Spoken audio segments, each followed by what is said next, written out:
Gormaigat, Ken Corla, and thanks for the opportunity to speak this afternoon.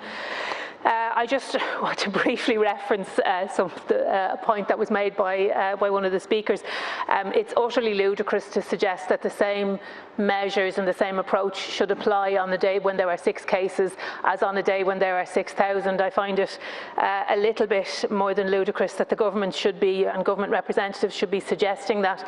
I think it's important that the strategy adapts, actually, and I would have thought that that was a view shared by others, but notwithstanding that, I think it's important that we recognise we are now beginning to see both the economy and society reopen. Thanks are due in no small part to the commitment to the public health messages and the restrictions by the general public, to the dedicated work of our medical professionals and healthcare workers, and to the people who are working on the vaccination programme. As we move through this phase of the pandemic, it's important that the government are in tune with the needs of workers and business. This means that for workers, there can be no cliff edge when it comes to supports like the EWSS and the PUP. These supports are essential for workers. They need certainty in relation to this. Workers need a plan. They need to know how they're going to be able to put food on the table, how they're able to keep a roof over their heads. Minister, the IMF has said there should be no rush to unwind these payments, so I'm calling on the government to give a firm commitment to workers regarding the continuation of these schemes, because this is an essential part of reopening, is giving people the confidence to do it in line with public health restrictions, slowly if they need to, but not propelled by an economic need. And I think that has to be absolutely essential, because health and safety and protection of customers, workers and business owners needs to be at the forefront of what we're doing.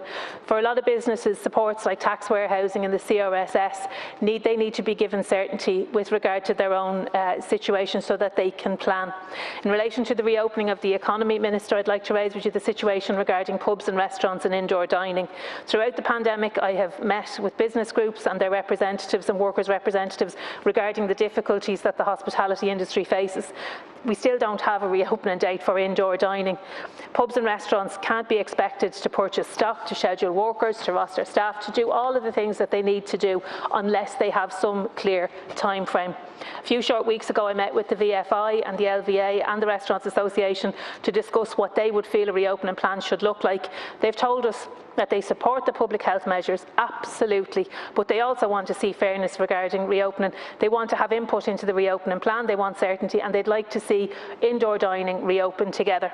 The government must now sit down individually with these stakeholders and talk to them directly regarding the reopening plan.